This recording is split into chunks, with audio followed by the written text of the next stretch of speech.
सभी साथियों को जय मूल निवासी।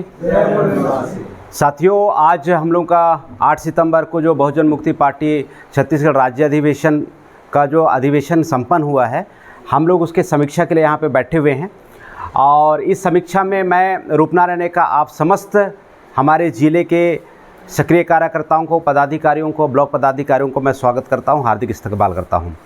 तो साथियों, आप लोगों को ये चीज़ सुनने में आ रहा होगा, समझने में भी आ रहा होगा कि जब हमारे छत्तीसगढ़ में जब कांग्रेस और भाजपा नाम का दो संगठन, दो पॉलिटिकल पार्टी चल रही है, तो बहुजन मुक्ति पार्टी को इंट्रोड्यूस करने की क्यों ज़रूरत पड़ रही है?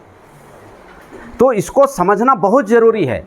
जब छत्तीसगढ़ में कांग्रेस चल रहा है, भाजपा चल रहा है, अभी भारतीय जनता पार्टी की सरकार है छत्तीसगढ़ में, तो उस दरमियान में हमें बहुजन मुक्ति पार्टी को हमारे 2.5 करोड़ लोगों के लिए इंट्रोड्यूस करने की ज़रूरत क्यों पड़ रही है? तो साथियों, मैं आप लोगों को ये बताना चाहता हूँ कि जो ऑनरशिप है, जो कांग्रेस पार्टी का ऑनरशिप है, जो भारतीय जनता पार्टी का ऑनरशिप है, ये मूल निवासी समाज का ऑनरशिप नहीं है वहाँ पे।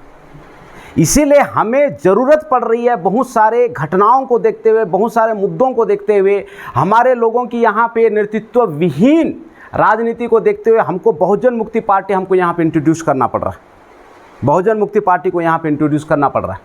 तो ये जो बहुजन मुक्ति पार्टी का जो मालिकाना है, ये मालिकाना मूल निवासी समाज के लोगों के नियंत्रण में है। इसलिए छत्तीसगढ़ में कांग्रेस और भाजपा के होने के बावजूद हमको इस पार्टी को यहाँ पे इंट्रोड्यूस करना पड़ रहा है। आप लोगों को लग रहा है कि भाई इसको इंट्रोड्यूस करने के बाद में फ़ायदा क्या होगा? लोकतंत्र का जो प्राण तत्व है साथियों, वो है नेतृत्व। अगर लोकतंत्र से नेतृत्व को अगर हटा दिया जाए, ख़त्म कर दिया जाए, तो ये पूरा का पूरा ख़त्म हो जाता है। पूरा लोकतंत्र जो चल रहा है वो नेतृत्व के आधार पे चल रहा है।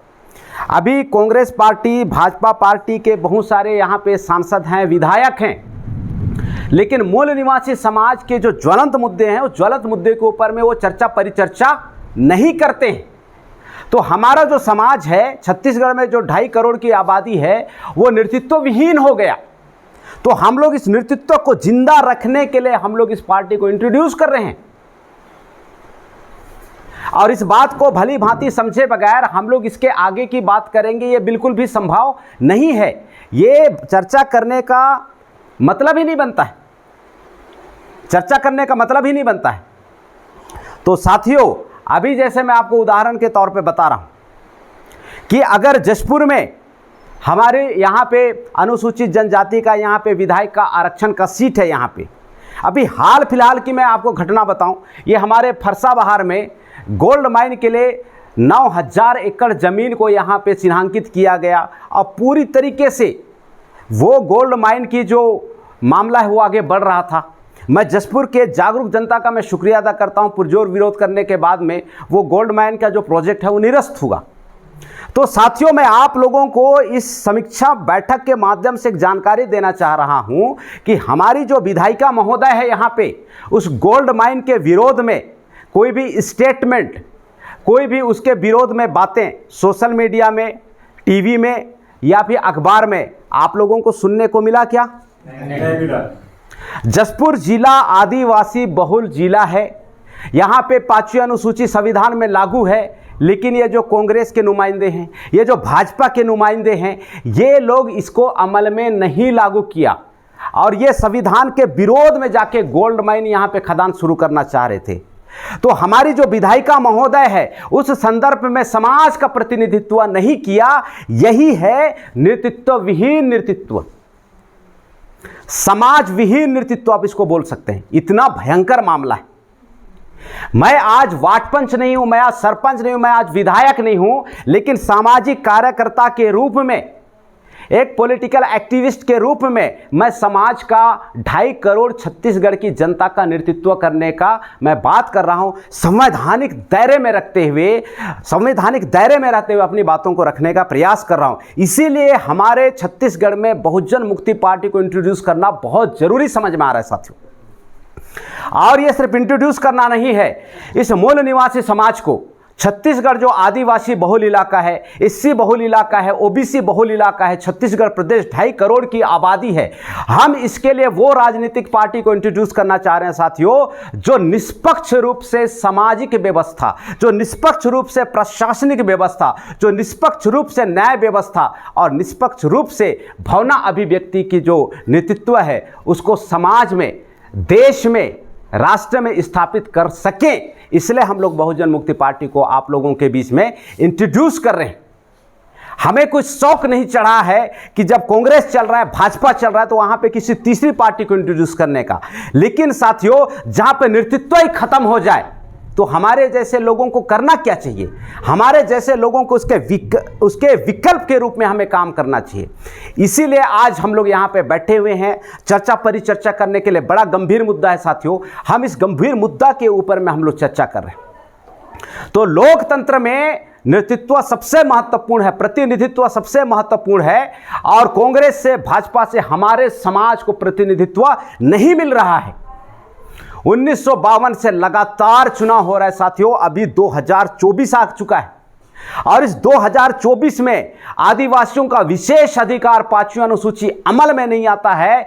यह इतना भयंकर मामला है। आप सोच सकते हैं जो कांग्रेस है और भाजपा है वो आदिवासियों के साथ में छल करने का काम कर रहे हैं। आज तक समान शिक्षा नीति लागू नहीं हुआ समाज में, ये हमारे मूल निवासी समाज के साथ में छल हो रहा है। संविधान में जो हमारे लिए नेतृत्व का जो अधिकार मिला है, संख्या के अनुसार हमको प्रतिनिधित्व का मौका मिलना चाहिए। मैं हैरान हो जाता हूं कि 1950 में हमारा संविधान लागू हुआ, 2024 तक संख्या के अनुपात में हमें प्रतिनिधित्व का मौका नहीं मिला। आज हमारे ओबीसी समाज के लोगों को 52% हिस्सेदारी आज तक नहीं मिला, एससी समाज को आज तक हिस्सेदारी नहीं मिला, आदिवासी समाज को आज तक हिस्सेदारी नहीं मिला। इतना भयंकर 1950 से लेके आज तक चल रहा है, 74, 75, 78 साल निकल गए हैं साथियों। इतना भयंकर मसला है क्योंकि इस समाज में नेतृत्व को शून्य कर दिया गया है, और नेतृत्व जहां शून्य हो जाता है साथियों, वहां से गड़बड़ी शुरू होता है। और हम लोग यहां पे इस गड़बड़ी को ठीक करने का प्रयास कर रहे हैं, और आप समझ साथी लोग, आप लोग साथ सहयोग देंगे, मैं ऐसा पूर्ण विश्वास करता हूं। साथियों, अभी आगामी समय में 2028 में चुनाव होने वाला है, और 2028 में बहुजन मुक्ति पार्टी के द्वारा छत्तीसगढ़ प्रदेश में हम लोग सरकार बनाने की तैयारी कर रहे हैं। इस रणनीति पे हम लोग काम कर रहे हैं, क्योंकि एक चीज को हमेशा गौर कीजिएगा और इस बात को हमेशा ख्याल रखिएगा, न्याय मांगने से नहीं मिलता है, न्याय ताकत से हासिल किया जाता है। आप लोगों को लगता है क्या न्याय मांगने से मिलेगा? अगर मांगने से मिलता न्याय तो हम लोग जसपुर के जो धरना स्थल है, हमारी मांग पूरी करो, प्रशासन बंद करो, बंद करो, ऐसा बहुत सारा नारा लगता है कि नहीं लगता है? लगता है। अगर मांगने से अगर आपको न्याय मिल जाता तो आज तक न्याय नहीं मिला होता कि आप लोगों को? साथियों, न्याय हमेशा ताकत से मिलता है। जो ताकतवर इंसान होता है वो अपने समाज के लिए न्याय कर सकता है, और जो कमजोर होता है उसके साथ में शोषण होता है, अन्याय होता है, अत्याचार होता है। मैं रूप नारायण का एक पॉलिटिकल विंग का अध्यक्षता पूरे प्रदेश में कर रहा हूं साथियों। मैं इस मूल निवासी समाज के लिए स्ट्रांग पॉलिटिकल विकल्प खड़ा करने के लिए मैं प्रयास कर रहा हूं। आप लोगों से मैं जानना चाहता हूं, आप लोग साथ देने के लिए तैयार हैं? तैयार हैं। बहुत बहुत धन्यवाद साथियों। तो हम लोग 2028 में हम लोग सरकार बनाना चाह रहे हैं, और ये सरकार बनाने के लिए हम लोग रणनीति में काम कर रहे हैं, और इस सरकार बनाने की गतिविधि में साथियों आप लोगों का पुरजोर तरीके से साथ सहयोग चाहिए। आप लोगों का समर्पित भावना के साथ में काम करने वाले कार्यकर्ता, समर्पित भावना के साथ में काम करने वाले पदाधिकारियों की जरूरत हम लोग महसूस कर रहे हैं इस वक्त में साथियों। और मैं एक विशेष बात आप लोगों को बताना चाह रहा हूं। अभी भी इस बात को मेरे सोशल मीडिया में देखने वाले साथी, या इस वक्त में यहां पे बैठे हुए कुछ साथियों को लग रहा होगा, या फिर उन लोग आशा भरे नजरों से, उम्मीद से अगर देख रहे होंगे कि कांग्रेस यहां पे हमारा हितैषी बन के आएगा, भाजपा यहां पे हमारा हितैषी बन के आएगा। नहीं आएगा, क्योंकि समस्या पैदा करने वाले लोग अलग होते हैं और समाधान में काम करने वाले लोग अलग होते हैं। हम लोग सब गांव देहात के रहने वाले लोग हैं। अभी अक्टूबर नवंबर मंथ आ रहा है साथियों, खेत में बहुत सारा मछली अभी फंसता है, बहुत सारे लोग उसमें लोंडरा, कुमनी ऐसा लगाते हैं, मछली फंसाते हैं। तो वो जो कुमनी और लोंडरा लगाने वाला जो मालिक होता है वो अलग होता है, और रात में चुपचाप से जाके जो उसको चुराता है वो अलग होता है। यानी कि समाज में समस्या पैदा करने वाले लोग अलग होते हैं और समाधान पैदा करने वाले लोग अलग होते हैं। आज कांग्रेस और भाजपा समाज में समस्या पैदा कर रहा है और बहुजन मुक्ति पार्टी समाधान पैदा कर रहा है। किसको साथ देंगे आप लोग? किसको साथ देंगे आप लोग? किसको साथ देंगे आप लोग? बहुत बहुत धन्यवाद साथियों।